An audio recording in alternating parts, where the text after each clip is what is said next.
Hello class 5, how are you all? Children, your fourth assignment was from the poem The Plaint of a Camel, and the remaining parts of the exercises were given to you in your assignment. Okay, so let us see how you have done in your homework. From page number 35, exercise A was given to you, and it was complete the sentences. Okay, in other words, it was a fill up form, it was fill in the blanks.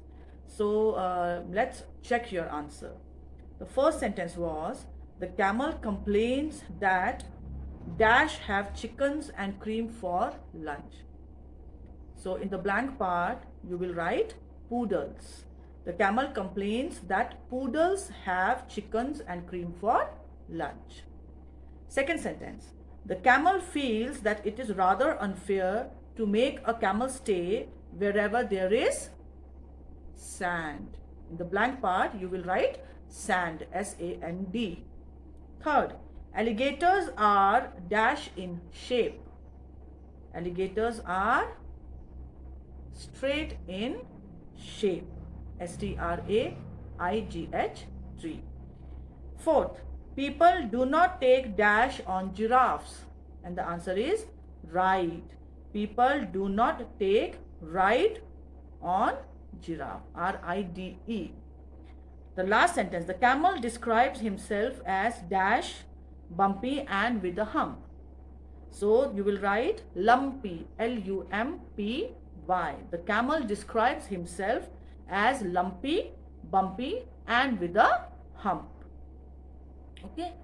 Now coming to exercise B, which was question answers. You were asked to do question number 3, 4 and 5. Okay, so here are the answers of these 3 questions. Question number 3 was, how is a camel handy when it comes to his resting place? And the answer is, when it comes to the resting place, a camel is handy because it can sleep and sit on sand, and no special structure has to be built for a camel. Question number 4. What does the camel have to say about the kind of load he carries on his back? The camel says that it carries heavy load on its back and is ridden by families. Ridden, R-I-D-D-E-N. Okay, ridden by families. Question number 5. What is the camel's final complaint? Answer. The camel's final complaint is about its body shape. The camel complains that it has a lumpy, bumpy and a humpy body and does not have a sleek or a smooth body like other animals have. Okay. From exercise C, which was reference to context, you were asked to do all the parts of that question. The text was, it's nobody's habit to ride on a rabbit or try to bestraddle a fox. But as for a camel, he's ridden by families. Any load does for me? First question, why does the camel talk about a rabbit and a fox? The camel talks about a rabbit and a fox while complaining about the load it carries on its back.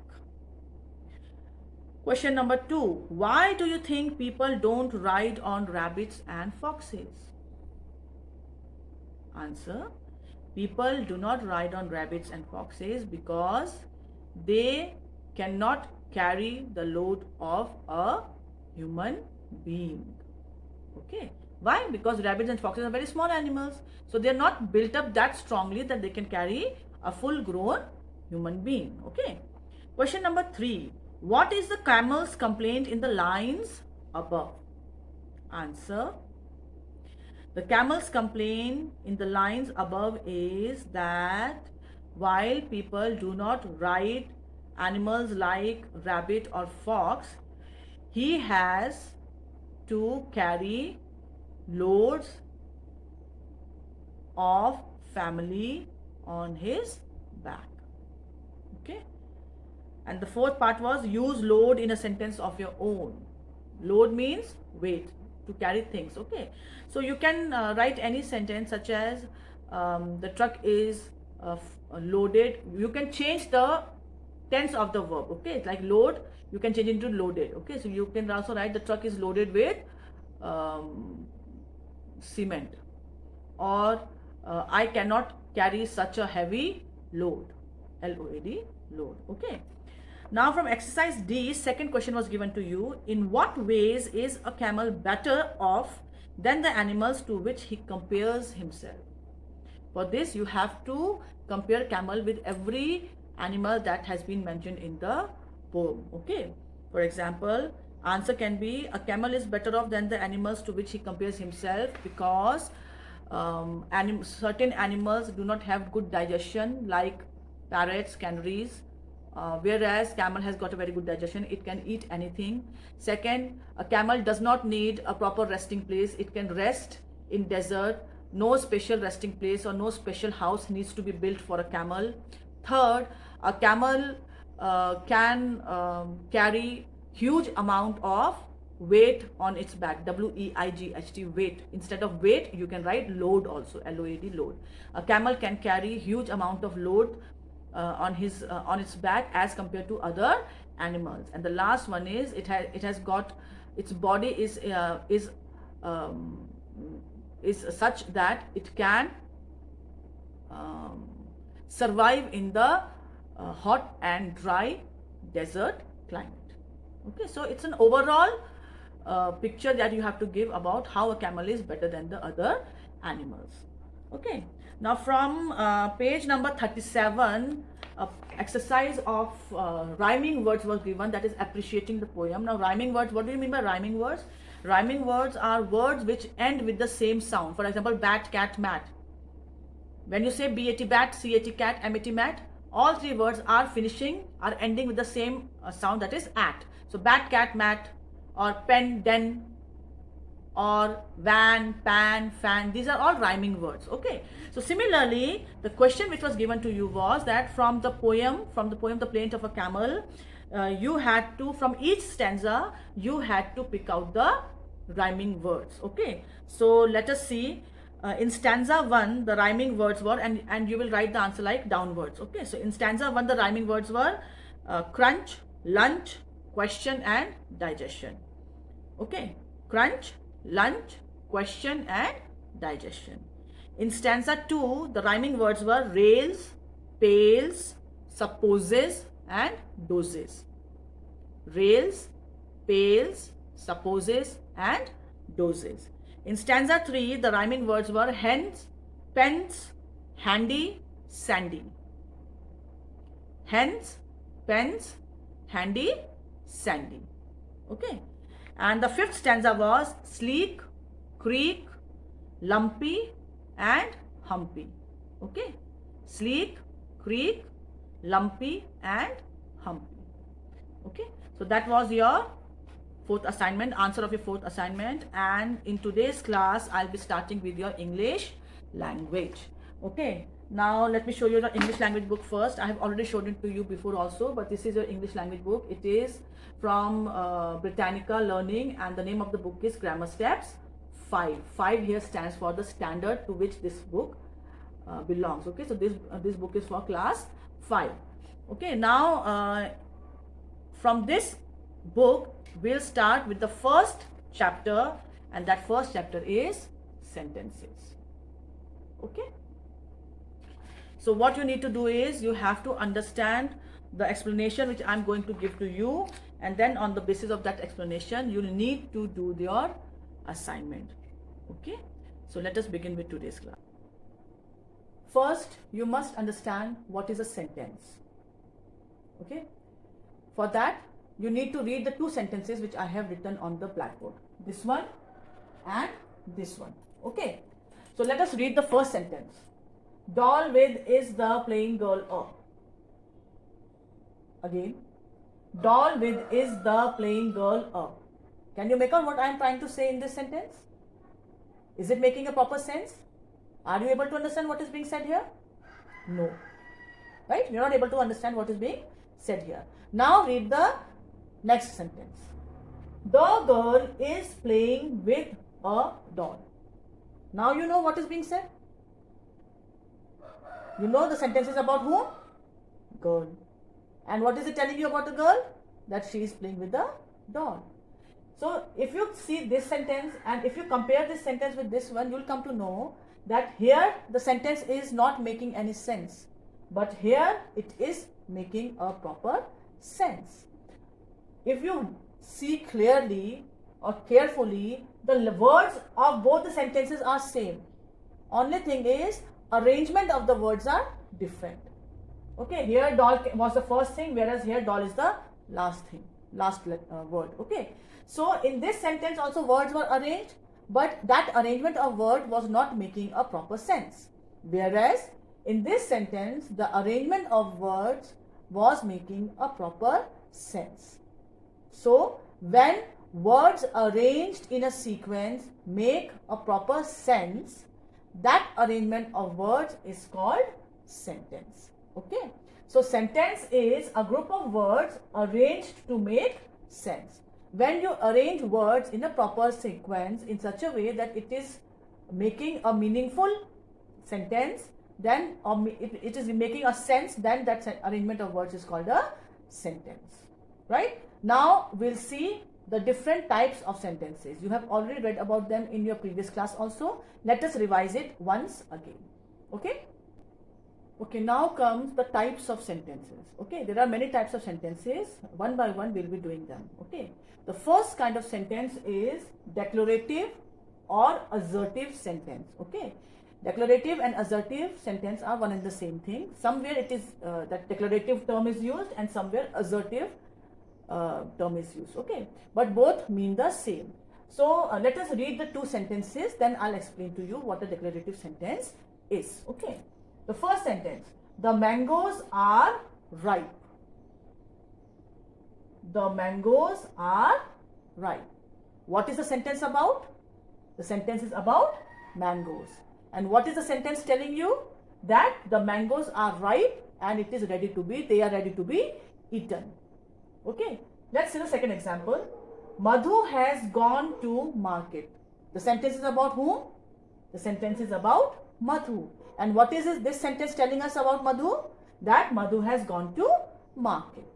Okay, so if you see, both the sentences are telling you some information about the subject. In the first sentence, the subject was mangoes. In the second sentence, the subject was Madhu. Now, both these sentences are telling you, are giving you information about the subject of that sentence. So, these kinds of sentences are called declarative sentence or assertive sentence. In other words, declarative sentence is that sentence which gives some information about the subject. Now, that subject can be a thing also. It can be that subject can be a person also. Okay, when in a sentence some information is given about the subject, then those sentences are called declarative sentence. The second type of sentence is called interrogative sentence. Okay, now let us read the 4 sentences that I have written on the blackboard. The first one: where is my phone? And this sentence is ending with a question mark. Second sentence: why are you late? Third: is Kavita coming with us? And the last one: who was shouting? So in all the 4 sentences, a question is being asked. Okay, and the sentence is ending with a question mark. Okay, so interrogative sentences are those sentences in which a question is asked. Okay, if you see, where, why, who, these are called question words. When you begin a sentence with a helping verb, helping verbs are like is, am, are, was, were. These are called helping verbs. If you begin a sentence with the helping verb, then that sentence frames a question. Okay, like it has done in this sentence.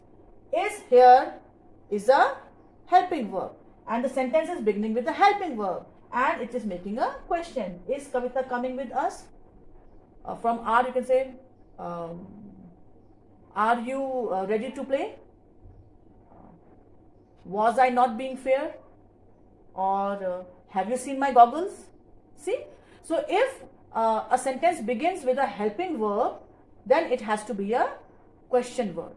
Okay. So sentences in which a question is being asked is called an interrogative sentence, and the easiest way to identify an interrogative sentence is to look for this question mark. A sentence which ends with a question mark is an interrogative sentence, right? The third kind of sentence is imperative sentence. Okay. Let us see the examples first. Close the window.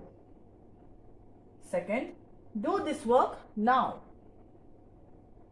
And third, pass me some salt, please. Okay. Now if you see the first two sentences, close the window, do this work now. In these two sentences, if I am saying these two sentences, I am saying it to someone, and in this sentence I am telling that person, I am giving him the person an order to close the window.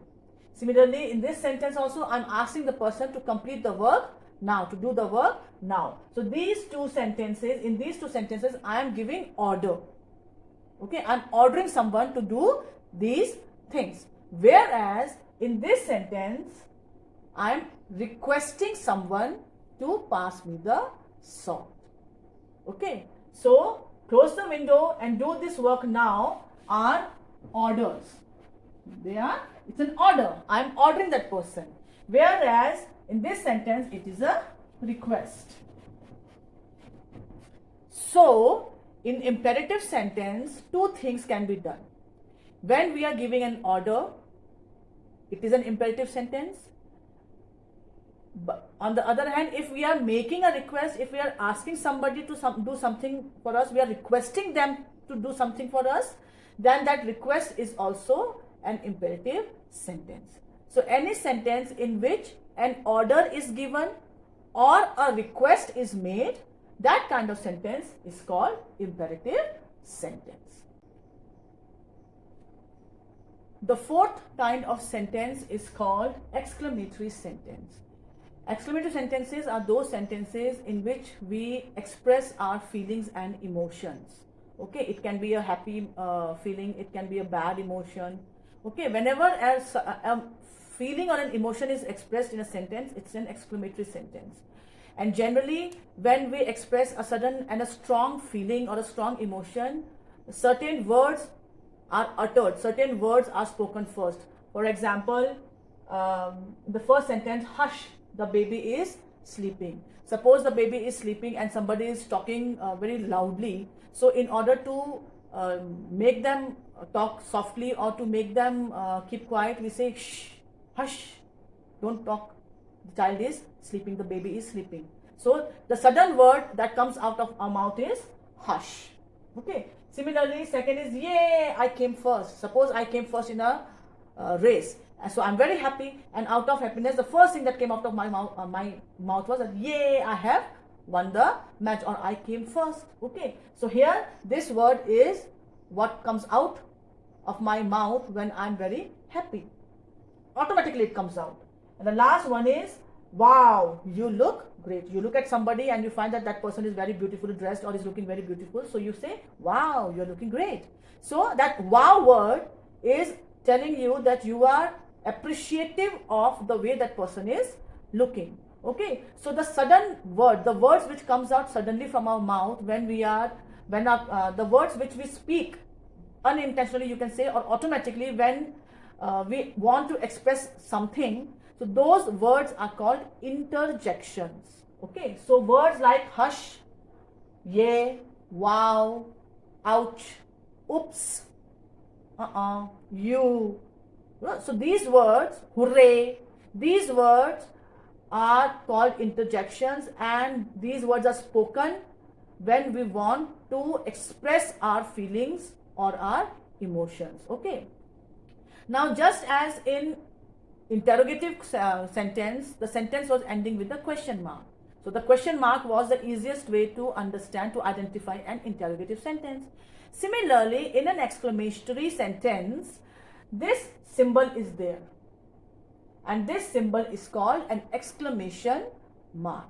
Okay, so exclamatory sentence always have an exclamation mark in it. Okay, and when an interjection word is used in exclamatory sentence, that interjection word is always used at the beginning of a sentence. We don't say the baby is sleeping, hush. No, first we will say shh, don't talk loudly, the child is sleeping. So that shh or that hush is always spoken first, and then the sentence is being said. Okay, so keep that in mind. Interjections are always used in the beginning of an exclamatory sentence. After the interjection comes the exclamation mark, and after the exclamation mark, whatever sentence is being said, the first letter of that sentence has to be a capital letter. You can see that in every sentence. After the exclamation mark, when a next word is written, that next word is written with a capital letter. Okay, here the is written with a capital T, here U is written with a capital Y. So this thing you have to keep in mind for your future use also, because when you go to higher classes, you will be asked to rearrange the words. Okay, so in that time, or punctuation marks, so that time you have to keep in mind that interjection comes first, and interjection is always followed by an exclamation mark. After exclamation, capital letter has to be used to begin a sentence, and that sentence ends with a full stop. Okay, so there are 4 kinds of sentences. Declarative sentence, which tells you something about the subject. Declarative sentence ends with a full stop. Second is interrogative sentence, in which a question is being asked. Because we are asking question, the interrogative sentence will end with a question mark. Third is imperative sentence, in which either we are giving order to someone, or we are requesting someone. Okay, in both these cases, full stop comes at the end of the sentence. And the last one is exclamatory sentence. Exclamatory sentence can be with interjection also and without interjection also. It is not necessary that every exclamatory word sentence will have an interjection at the beginning. No, some exclamatory words, sentences are such which begin without an exclamation, without an interjection word. For example, how lovely is the dress. And if it is ending with an exclamation mark, then it's an exclamatory sentence. If it will end with a question mark, then it will be a question sentence. Okay, so when it comes to exclamatory sentence, don't always look for the interjection words. What you have to look for is the exclamatory symbol. Okay, the best way, the easiest way to identify exclamatory sentence is by finding the exclamation mark. If in a sentence exclamation mark is used, it's an exclamatory sentence. If a question mark is used, then it's an interrogative sentence. If a full stop is used, there you have to be very careful. Okay, when a full stop is used in a sentence, then you have to first read the statement, and then you'll have to think whether something has been said about the subject first. If it is saying something about the subject, then it's a declarative sentence. But if an order is given or a request is made, then it will be an imperative sentence. Declarative sentence and imperative sentence both end with a full stop. The only difference is, in declarative sentence an information is given, whereas in an imperative sentence request or order is given. So that thing you'll have to keep in mind when you'll be asked to identify the type of sentence.